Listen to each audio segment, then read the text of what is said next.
There are photographs that should never exist, images so disturbing that medical professionals have debated whether showing them violates human dignity itself. In a forgotten corner of rural Virginia in 1971, a young woman gave birth to something that challenged everything we thought we knew about human genetics, family bloodlines, and the darkest secrets families will kill to protect. Her name was Sarah Mae Whitaker, and when the doctors first saw what emerged from her womb, 3 of them walked out of the delivery room. 1 never practiced medicine again. The child born that October morning wasn't just the product of incest, it was the culmination of something far more sinister, a bloodline so tangled, so corrupted by generations of deliberate inbreeding that scientists would later call it impossible. Yet the medical records exist, the photographs exist, the child existed for the brief time it was allowed to breathe. But here's what will haunt you long after this video ends. Sarah Mae was 17 years old, and when authorities demanded to know who the father was, every adult male in her family, her father, her uncle, her grandfather, even her own brother, claimed responsibility. Not out of shame or confession, but out of pride. They were protecting something they called the pure line, a family tradition that had been carefully maintained for over a century in the hills of Appalachia, where outsiders never ventured and questions were answered with violence. The child lived for 6 days. In those 6 days, it would rewrite medical textbooks and reveal a family secret so grotesque that the FBI would eventually classify the case files, sealing them away from public view for 50 years. Those files were quietly declassified in 2021. Almost no one noticed. Almost no one knows what they contain. Tonight you're going to learn why some truths are buried so deep that even speaking them aloud feels like trespassing on sacred, cursed ground. The Whitaker name first appeared in the census records of Roanoke County, Virginia, in 1847, when Joshua Whitaker claimed 200 acres of mountain land that no other settler wanted. The soil was poor, the winters brutal, and the nearest town was a 3-day ride through treacherous terrain. But Joshua wasn't looking for prosperity, he was looking for isolation.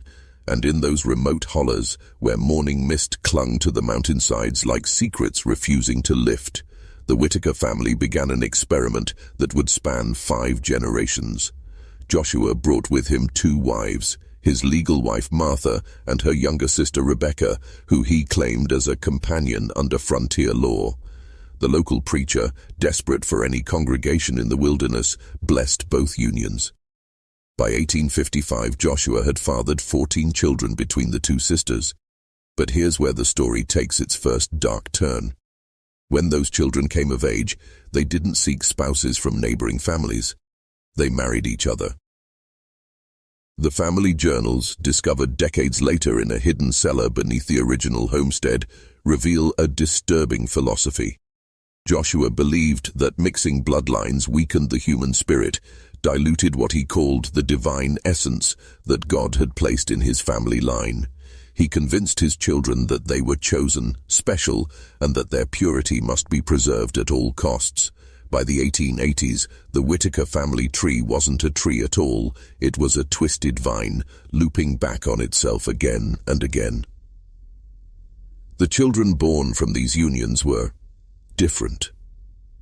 Neighbors whispered about the Whitaker offspring, who never spoke, who walked with strange gaits, whose eyes held an emptiness that seemed to look through you rather than at you. Local doctors refused to attend Whitaker births after 1890, claiming the family was cursed. But the family didn't see curse, they saw perfection.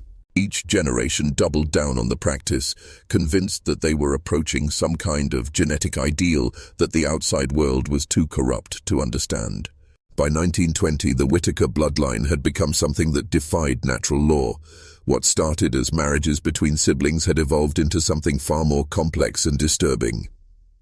The family had developed what they called the rotation system, a carefully planned schedule where each fertile woman would bear children to multiple male relatives in a predetermined order. They kept meticulous records, treating human reproduction like a breeding program for livestock. Sarah Mae's grandmother, Charity Whitaker, was born in 1925 as the product of a union between her mother and three different men: her grandfather, her grandfather's brother, and her own uncle.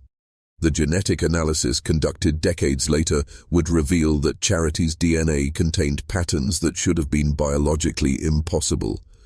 She was simultaneously her mother's daughter, niece, and cousin. Her chromosomes told a story of such concentrated inbreeding that modern geneticists initially assumed the test results were contaminated. But Charity survived, and more disturbing still, she thrived within the family's twisted ecosystem. She grew up believing that the outside world was populated by inferior beings, genetic mongrels who had corrupted their bloodlines with foreign influences. By age 15, she was pregnant with her first child, fathered by her own father, who was also her uncle and her cousin. This child, Thomas Whitaker, would grow up to become Sarah Mae's father, though the term father loses all meaning when you understand the true nature of the family structure. The Whitakers had created their own isolated society with its own rules, its own logic, and its own definition of normal. Children grew up not knowing which adults were their parents, siblings, or cousins because these distinctions had long since ceased to matter. Everyone was related to everyone else in multiple ways. They spoke in whispers about the blood calling to blood, and believed that each new generation brought them closer to achieving what they called the perfect circle, a state of genetic purity that would grant them abilities beyond ordinary human understanding. By the 1960s, when Sarah Mae was born, the family had been completely isolated from the outside world for over a century. They had their own language, their own customs, and their own terrible secret that they guarded more fiercely than their lives. That secret was about to be born into the world, and when it was, it would shatter every assumption about the limits of human genetic deformity. Sarah Mae Whitaker was 17 when she realized she was carrying something that felt different from the other pregnancies she had witnessed in her family. By that age, she had already given birth twice, once at 14, once at 16, but both children had died within hours of birth, their tiny bodies too malformed to sustain life. The family called these deaths offerings to the blood, necessary sacrifices on the path to genetic perfection. But this pregnancy was different. Sarah Mae could feel the child moving in ways that defied explanation. Instead of the gentle kicks and rolls of a normal fetus, she described sensations that terrified even her hardened relatives. The child seemed to pulse rather than move, creating rhythmic waves across her abdomen that resembled nothing so much as trapped lightning. Her belly grew to an enormous size by the 7th month, stretching her skin until it was translucent and showing a network of dark veins that seemed to writhe beneath the surface. The family was ecstatic. The elders whispered that this was finally it, the culmination of their century-long breeding program. They had achieved something beyond human, something that would prove their superiority to the corrupt outside world. They prepared for the birth with the fervor of religious zealots, setting up elaborate rituals and ceremonies to welcome what they believed would be their genetic messiah. But Sarah Mae was dying.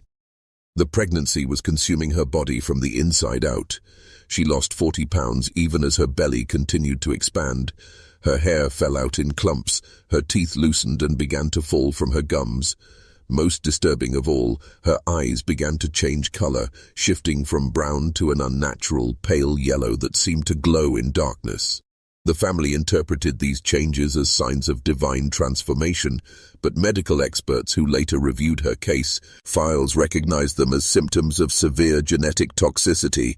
Her body was literally being poisoned by the abnormal fetus growing inside her. When Sarah Mae went into labor on October 13, 1971, she had been unconscious for 3 days. The family had carried her to the nearest hospital, a small rural facility 30 miles away, only because they wanted medical documentation of what they believed would be the birth of a new form of human being. They never imagined that this decision would expose their secret to the outside world, or that the child Sarah Mae delivered would become the subject of classified government research for the next 50 years. Dr. Margaret Powell had delivered over 3,000 babies in her 20-year career at Mercy General Hospital.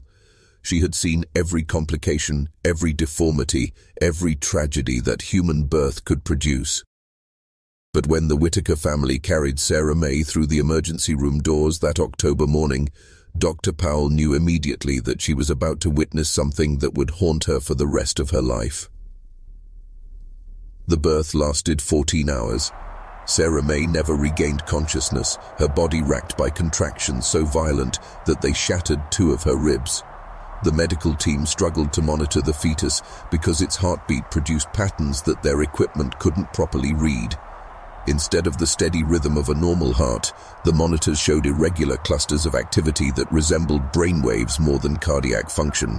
Nurse Patricia Williams, who assisted with the delivery, later testified that the sound coming from Sarah Mae's womb wasn't the usual fetal heartbeat, but something that sounded almost like whispering. When the child finally emerged, the delivery room fell into complete silence. What Dr. Powell saw defied every principle of human anatomy she had ever learned. The infant was technically alive. It breathed, its heart beat, its eyes moved, but it was shaped in ways that seemed to mock the very concept of human form. Its skull was grossly enlarged, nearly twice the size of a normal newborn's head, but transparent enough that the brain was visible through the skin.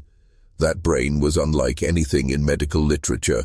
Instead of the normal folded structure, it appeared to be composed of dozens of smaller, separate organs that pulsed independently of each other.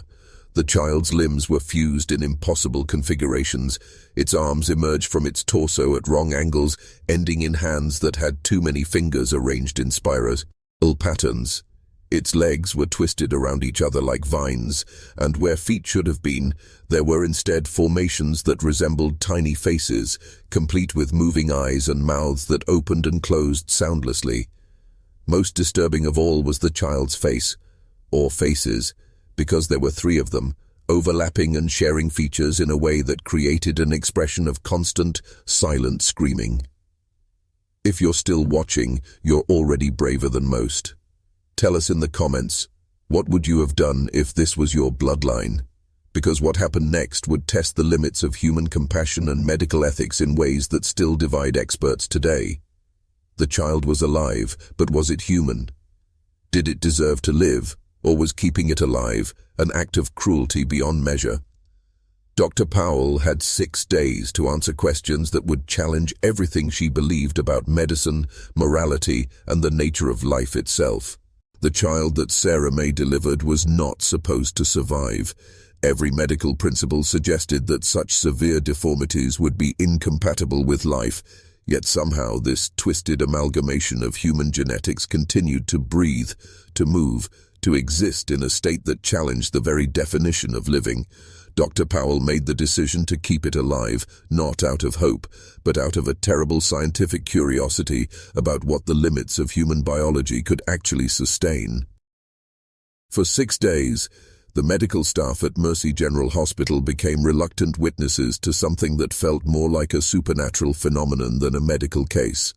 The child never cried. Instead, it produced sounds that nurses described as somewhere between humming and static electricity. Its multiple eyes moved independently, tracking different objects around the room with an intelligence that seemed impossible given its malformed brain structure.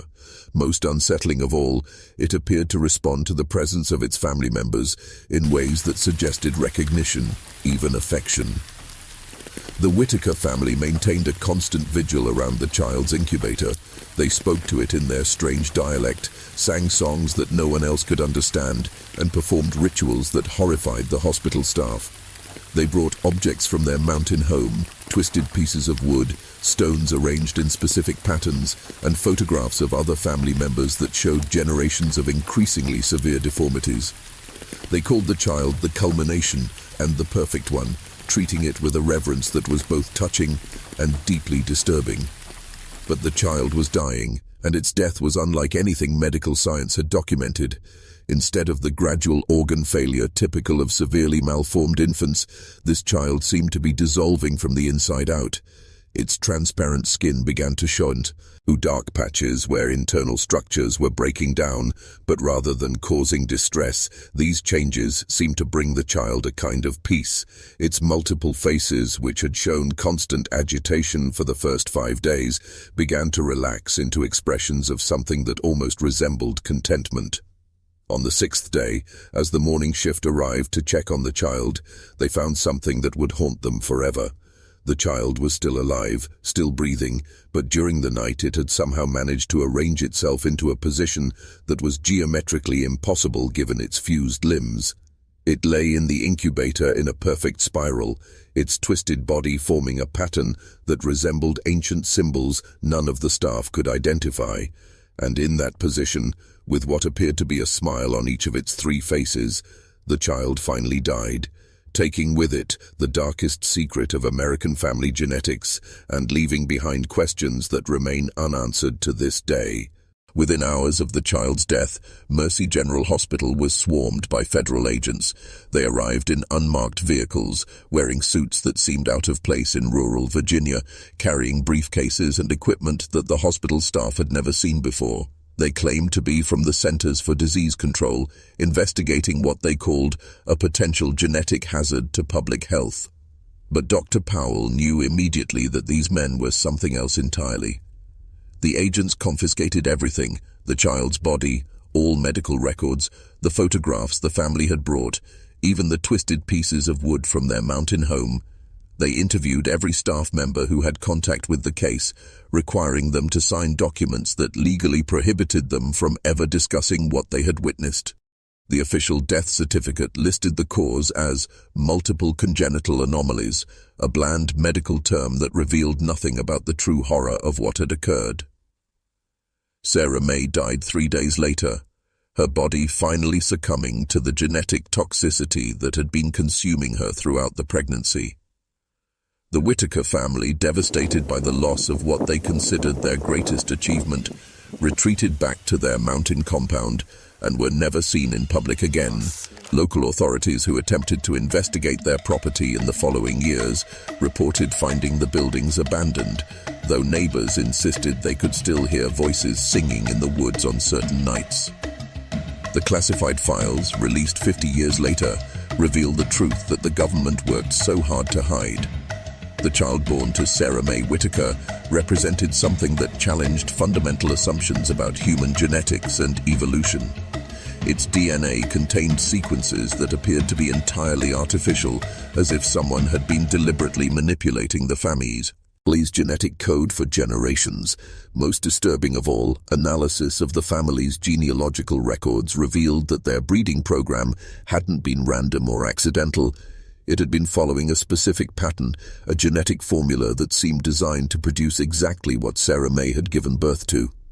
The final page of the classified report contains a single, chilling paragraph. The Whitaker case suggests the possibility of intentional genetic experimentation spanning multiple generations, conducted by unknown parties for unknown purposes. The family's isolation and systematic breeding program indicate a level of organization and long-term planning that exceeds what would be expected from isolated rural populations. Further investigation is recommended to determine if similar programs exist elsewhere in the United States. That investigation never happened, at least not officially, but somewhere in the mountains of Appalachia, in places where outsiders never venture and questions are still answered with violence, there may be other families following other programs, working toward other culminations that we're not prepared to understand. The story of Sarah Mae Whitaker and her impossible child is over, but the questions it raises about the hidden corners of American genetics and the forces that might be manipulating them remain as dark and unanswered as the mountain hollows where such secrets are born.